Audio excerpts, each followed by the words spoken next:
Jetzt fangen wir an mit unserer Fernsehsendung, unsere Familien, über unsere deutsche-brasilianische Kultur und Geschichte und auch über diese Verbindung, diese Identität zwischen Brasilien und Deutschland.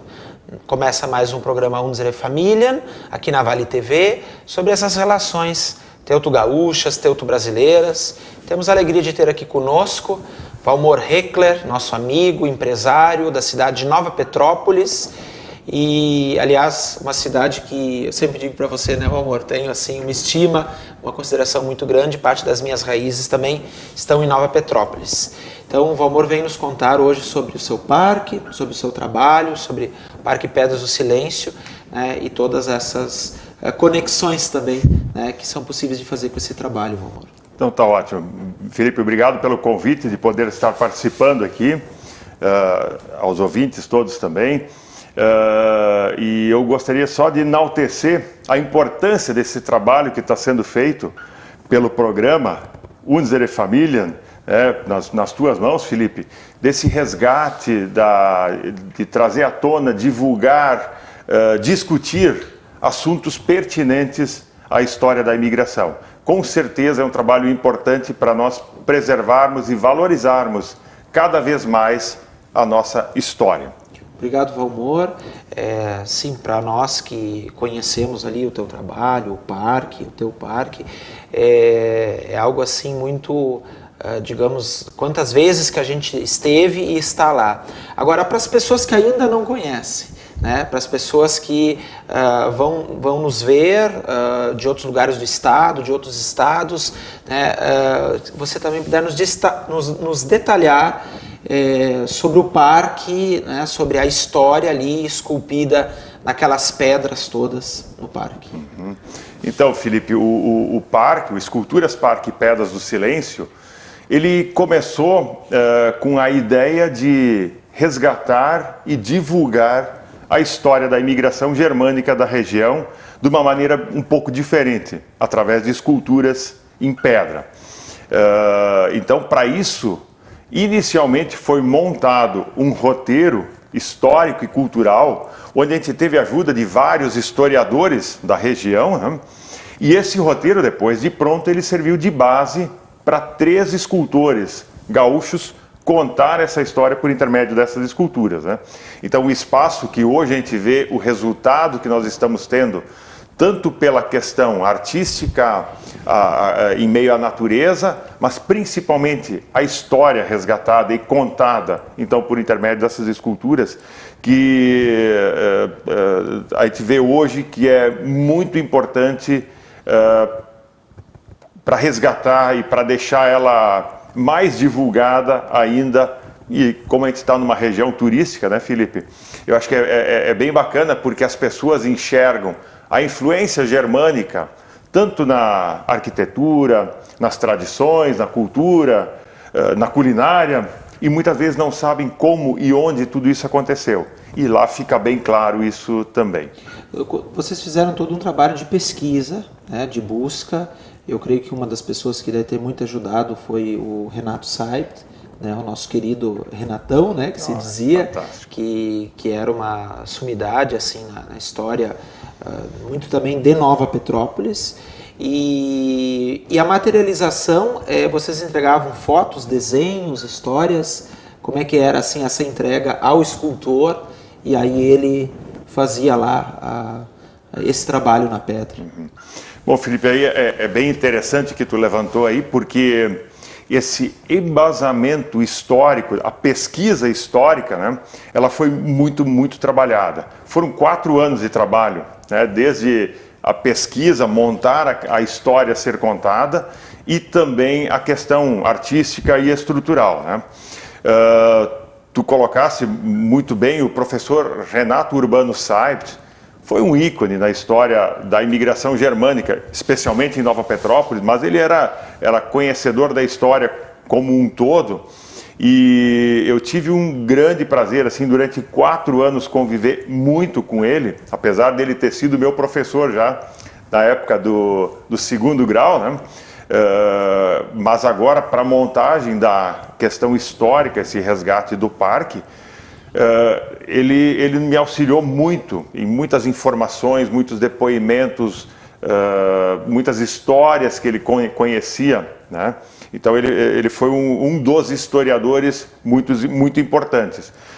Tiveram hoje, na época, né, 6 historiadores que me apoiaram muito. Um deles foi o professor Renato Urbano Saipt, e outro que eu não poderia deixar de mencionar é o Felipe Kuhn Braun, né? Então o Felipe, ele até foi na época, porque esses 4 anos eles começaram lá em 2011, quando a gente começou a montar a questão histórica a ser contada. E foi aí que eu conheci o teu trabalho. Os livros do Felipe. Eu não sei como, mas em algum momento chegou para você, né, uma das minhas obras, e aí que nós começamos a nos aproximar e nos tornarmos amigos. Com certeza. Então, Felipe, não porque eu estou na tua presença, mas o trabalho que tu tens nos teus livros, eu não canso de elogiar, e é um relato muito fiel, um livro que eu não esqueço mais, aqueles Cartas e Relatos, é fantástico, porque conta da experiência dessa viagem, por que de sair, a chegada ao Brasil, as dificuldades ou os desafios que tiveram aqui.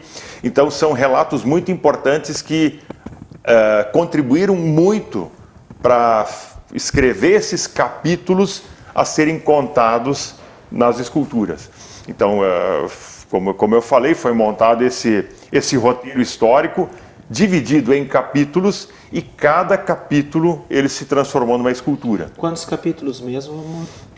O parque ele está distribuído em 5 espaços, né? O primeiro espaço, que é o espaço da saga dos imigrantes, onde entram muito essas cartas e relatos, da despedida, da viagem. Isso, os motivos pela saída da terra natal, por que eles saíram da Europa, a questão da despedida, como tu bem colocaste, a viagem de navio, a chegada, então, primeiro no Rio de Janeiro, para depois ser redirecionado, esse caminho do Rio de Janeiro até a colônia aqui no sul do Brasil, inicialmente São Leopoldo e depois chegando a Nova Petrópolis. Fala um pouco também da origem do nome de Nova Petrópolis. Tem uma parte também muito bonita no parque, que estão ali esculpidas as imagens, as faces de muitos daqueles imigrantes pioneiros ali da linha Imperial, da linha Brasil, né? Creio que ali de várias comunidades próximas. Também que você pudesse destacar sobre isso, né? Porque foi um trabalho de busca uma fotografia, busca outra aqui, busca com outro descendente, né? E depois o trabalho dos artistas lá para materializar essas imagens. Sim. Esse espaço dos pioneiros, que nós nomeamos ele, foi um trabalho muito intenso em cima de familiares, né? Descendentes daqueles imigrantes pioneiros que ainda tivessem guardado uma fotografia dos seus antepassados. E essa fotografia, a partir do momento que ela foi cedida, né, ela serviu de base para fazer uma escultura do rosto desses pioneiros. E uma coisa que eu acho muito importante, nem teria como colocar todas as faces, né, de todos os pioneiros, mas eu sempre digo assim que aquele espaço, aquelas 28 esculturas que estão lá esculpidas, elas fazem uma homenagem a todos os imigrantes, a todos os pioneiros que plantaram as sementes e que depois então frutificaram e criaram a nossa região aqui, né? Com certeza muitos vão lá e tem lá a imagem do bisavô, do trisavô. Sim, isso é muito, muito frequente, Felipe, porque mesmo essa fotografia tendo sido disponibilizada por algum descendente, nem todos eles estão sabendo disso, né? Então, muitas vezes se vê que um visitante no parque, ele volta e diz, encontrei o meu trisavô, encontrei o meu bisavô. Então isso é muito bacana, isso é gratificante. E as pessoas se sentem muito orgulhosas, né, de ver um antepassado deles retratado, então, naquele espaço dos pioneiros. E outra coisa, até para as pessoas que ainda não a viram, não conheceram, não é pedrinha não, são pedras bem grandes, né? Qual é mais ou menos a altura, peso? Nós temos esculturas, além desse espaço dos pioneiros, também tem o espaço das profissões, então, onde estão retratadas as profissões que mais apareciam dentro desses primeiros imigrantes. Então lá nós temos esculturas de 2,20 metros de altura, até um pouco mais. Temos uma, que a escultura que representa a família de imigrantes, ela tem 5 metros de altura, né, sem o pedestal dela. Então a altura do homem da família, que é o mais alto, né, ele tem 5 metros de altura. E, em média, as nossas esculturas, elas pesam 2.000 quilos, né, então 2 toneladas em média o peso de cada uma delas. E aquela escultura gigante, ela pesa em torno de 25 toneladas. Então, é só para entender um pouquinho também a dimensão das esculturas. Caro Valmor, tem uma outra questão importante também. Todas as vezes que eu vou lá no parque, sempre tem alguém de um estado diferente, de uma região até mais distante aqui do estado. Como que é assim? Porque vocês recebem... Eu já estive lá com um grupo de alemães... Né, esse encanto que as pessoas têm pelo espaço, pela beleza do espaço, pela natureza, né, por aquelas pedras, por aquela história ali retratada, assim, de curiosidades, ou as pessoas chegam e não fazem ideia, né, do que vão encontrar ali. E isso é bem interessante. Muitas vezes se tem grandes surpresas lá. Uma é esse grupo de alemães que tu falaste, que foi lá. Se não me engano, eles eram de Tolley. Isso, né? exato. E naquele espaço dos pioneiros, nós temos uma placa que fala um pouco de cada um deles. A data de nascimento, o falecimento, da onde e quando que esses imigrantes vieram. E nesse grupo, Felipe, um senhor veio para mim, olha só, esse imigrante, que era o Stahl, ele veio da cidade da onde nós viemos, da Alemanha. Então, são coisas muito... interessantes, muito bacanas, e a surpresa das pessoas, porque conseguem conectar a história com alguma coisa muito próxima a eles. Então isso toca muito a gente, né? Então é muito bacana como é que eu vou dizer, essa surpresa, esse achar algo ligado ao dia a dia dessas pessoas. Eu tenho um outro relato, assim, dois que eu gostaria de colocar, muito bacana. Um é bem recente e o outro é já de mais tempo, onde uma senhora, como tu bem colocaste, Felipe, nós temos a região, por ser muito turística, a gente recebe muitos turistas de várias regiões do Brasil. E uma senhora, depois da visita guiada, então a gente acaba conversando com o outro que gosta de trocar alguma informação. E aí uma senhora disse, Valmor, eu já estive tantas vezes aqui na região e eu sempre vi muito forte essa questão da história, da cultura, da arquitetura germânica e nunca entendi quando e da onde que tudo isso veio, de que maneira isso veio aparecer aqui. E agora ficou claro. Então eu acho que isso é muito importante, poder oportunizar aos visitantes da região conhecer um pouco quando, por quê, e da onde que tudo isso veio. Então isso são outras coisas bem bacanas. E o último relato que eu queria te contar, isso aconteceu agora um mês atrás. Nesses grupos a gente faz a visita guiada, né? E aí sempre que possível eu estou lá para guiar os grupos. E aí como a gente fala da chegada ao Brasil, que foi lá no Rio de Janeiro, então fala um pouco do relevo, do mar do Rio de Janeiro, da origem do nome de Nova Petrópolis. Eu sempre pergunto, tem alguém do Rio de Janeiro aqui? E aí um casal disse, nós somos do Rio de Janeiro, somos de Petrópolis. Só que bacana e tal. Aí conversamos lá da origem do nome de Nova Petrópolis, que foi uma homenagem à cidade imperial, né, onde a família real tinha a residência serrana. E aí seguimos o passeio e lá no final esse casal veio para mim. Eu chego a me emocionar, Felipe. Eles vieram para mim e eu sou a 5ª geração. Eu disse, é mesmo? Qual é que é o seu sobrenome, então? Não, o sobrenome não é alemão. Eu disse, é mesmo? Mas então é da sua avó? Ou... Não, eu sou a 5ª geração e o meu sobrenome é Orleans de Bragança. Olha ali. Era o trisaneto de Dom Pedro II. E ele veio me dizer assim, dera nós tivéssemos um espaço desses em Petrópolis para fazer essa homenagem maravilhosa. Então, isso são coisas que fazem toda a diferença e dão uma grande...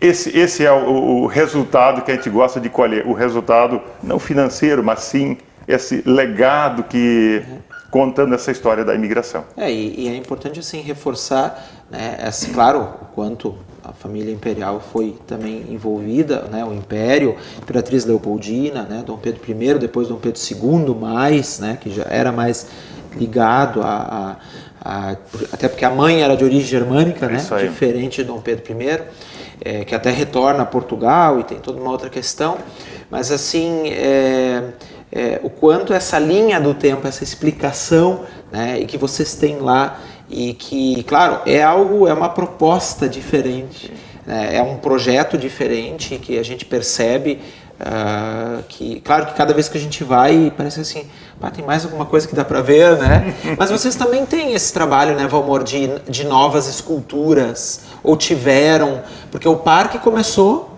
num tamanho e depois foi sendo ampliado. Tem alguns espaços que eles foram sendo agregados. Tem algumas coisas ainda, Felipe, que estão por serem feitas, tá? Que eu não vou adiantar aqui, mas são... Vai dar um spoiler. Isso aí. Mas um trabalho muito forte de paisagismo, a própria natureza que vai tomando forma, porque ela precisa de tempo, muito tempo para crescer, para dar esse entorno né, de natureza. Então isso precisa do seu tempo e vai agregando ao visual como um todo. Muitos espaços, porque o turista também gosta de tirar fotografias em lugares floridos, bonitos, então nós estamos sempre inventando alguma coisa, uma roda d'água, né, que é um espaço que atrai e ele tem uma certa ligação, que a força da água ela era muito utilizada pelos nossos pioneiros, então esses espaços também estão sendo agregados no todo, né? E vocês têm uma casa em Chaimel, que é utilizada para exposições, uma casinha pequenininha ali, mas ali também, né? Até uma vez nós também tivemos uma exposição fotográfica para os 190, não, já era depois, 195 anos 95, talvez da imigração alemã, acredito, né? Eu sim, então é uma casinha em Chaimel. Na verdade, todo o parque ele foi trabalhado utilizando a técnica em Chaimel, né? E tem uma casa que ela é original ainda, ela foi reconstruída no parque e ela serve então para um espaço de exposições temporárias, né? Então já teve a exposição, como o Felipe contou, dos 195 anos da imigração, já tivemos esculturas em mármore e granito, já tivemos quadros pintados por artistas locais, então teve várias, acordeons, né? Que tudo está ligado também à nossa história, né? Então esse espaço também foi construído já com o parque aí com 4, 5 anos de funcionamento, né? Vocês têm uma estimativa, assim, uma média de visitantes, dia, semana, mês? Felipe, como a região ela é muito turística, ela oscila muito, tá? Mas nós poderíamos dizer assim que deve dar quase em torno de 30 mil visitantes por ano. Assim, entre os altos e baixos. Sempre essa época de agora, novembro, dezembro e janeiro, são épocas fortes de bastante movimento. Depois fevereiro cai de novo, mas junho e julho também é forte, né? Então nós podemos se basear aproximadamente nisso aí. E grupos que vêm de vários lugares, até interessante para as pessoas que vão nos acompanhar. A pessoa quer ir ou quer levar um grupo. Quando são grupos é melhor agendar, né, Valmor? Hoje nós temos assim, nós atendemos as pessoas que vêm de carro. Para isso nós não temos a visita guiada presencial, mas nós botamos, até depois talvez a gente se der um tempinho, a gente ainda conversa sobre isso, sobre uma visita guiada virtual. Mas os grupos, a gente recebe muitos grupos, pessoas de terceira idade, grupos de mães, escolas para visita técnica, né, de aulas a campo, e esses grupos pré-agendados, a gente disponibiliza a visita guiada. Então, agenda um horário, um dia, e nós fizemos essa visita guiada, e aí não tem custo adicional, né? E quais são os dias? São todos os dias? Segunda a segunda. Sim, o parque funciona todos os dias, das 9h30 da manhã até as 18 horas. Então sempre não fecha ao meio-dia, né? Então ele está aberto todos os dias. São bem alemães, assim, trabalharam bastante. Pünktlich. Pünktlich, organização, pontualidade, claro, também, né? Sim. Pünktlich é a pontualidade, mas também organização, né? E Sim. o que você ia dizer da questão da visita virtual? Agora nós tivemos aí um baque bastante forte nessa época da pandemia, né? Mas ela também trouxe muitas coisas boas, né? Antes nós tínhamos a visita não guiada num pequeno guia impresso, né? E esse guia impresso nós disponibilizávamos ele em português, em alemão, espanhol e inglês. E aí, com a pandemia, para não ficar um material de uso comum, nós desenvolvemos, junto com uma equipe também, um aplicativo ou uma visita guiada virtual que no smartphone tu consegue acessar e junto a isso nós conseguimos agregar a visita audiodescritiva, que é para deficientes visuais. Então é uma coisa muito bacana. Desde o início o parque sempre teve um foco muito inclusivo, né? De incluir, de oferecer aos que têm alguma deficiência ou de deslocamento, né? Nesse caso dos deficientes visuais, uma visita um pouco mais completa. Então é muito interessante esse trabalho desse aplicativo, porque o deficiente visual, por áudio, ele escuta o que as esculturas representam e também relata um pouquinho o entorno, as flores, uma cachoeirinha de água. Então isso é muito interessante e está tendo um excelente sucesso. Nós estamos começando a divulgar isso agora, esse mês aqui. Inclusive nós temos várias programações aí já previstas com grupos de deficientes visuais que vão visitar o parque em função disso. Então também é um material muito importante e interessante que nós estamos implantando.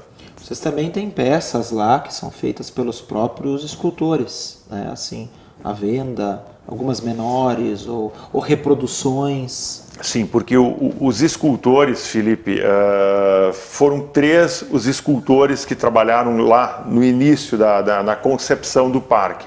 Um deles é o Cristóvão Hullen, né? Ele esculpiu aproximadamente a metade dessas um pouco mais de 80 esculturas que nós temos lá no parque, e ele continua esculpindo. Então peças tanto para comercialização como obras em madeira, né, que ficam expostas lá no parque.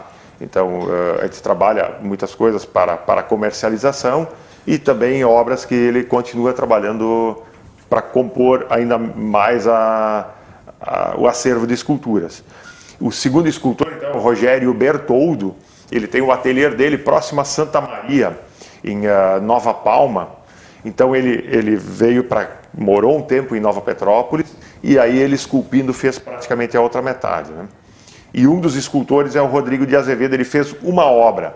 Ele tem o ateliê dele aqui próximo em Pareci Novo, próximo a Montenegro. Então ele esculpiu essa obra lá e depois a gente trouxe ela pronta até o parque. Então são os 3 escultores que estavam envolvidos na questão artística do trabalho das esculturas, né? Bom, amor, nós estamos nos aproximando para os 200 anos da imigração. bicentenário, e várias atividades serão realizadas, com certeza muitas lá também, né, por vocês, também por Nova Petrópolis, que é uma cidade muito bonita, muito turística, né, que sabe trabalhar muito bem, né, essa questão, especialmente germânica, mas também de outras culturas, né, que compõem Nova Petrópolis. Infelizmente, né, o nosso tempo está curto, então agora nas considerações finais, que você pudesse deixar, né, uma mensagem da importância, né, de que nós estamos aí à frente para celebrar, né, que são os 200 anos, na história, no presente, né, na cultura, e claro, e também do trabalho que vocês fazem lá com tanto empenho, com tanto carinho, né, no Parque Pedras do Silêncio. Eu sempre tenho claro comigo que tudo que nós temos aqui hoje, o que a região oferece, nada é mérito nosso, é mérito dos nossos antepassados, as pessoas que nos antecederam. E nada mais justo do que nós valorizarmos, homenagearmos esses bravos e tão importantes e lutadores pioneiros que vieram aqui para a nossa região. Então eu acho fabuloso e muito justa essa homenagem nos 200 anos da imigração germânica ou alemã aqui na nossa região. Obrigado, Valmor Heckler, né, meu amigo, e que a gente possa em breve também estarmos juntos, e obrigado por compartilhar aos nossos telespectadores da Vale TV, a todos vocês que nos acompanham, que continuem acompanhando o nosso trabalho através do Facebook, através do YouTube, através aqui do canal 14 da NET e também da nossa página Unsere Familien no Facebook.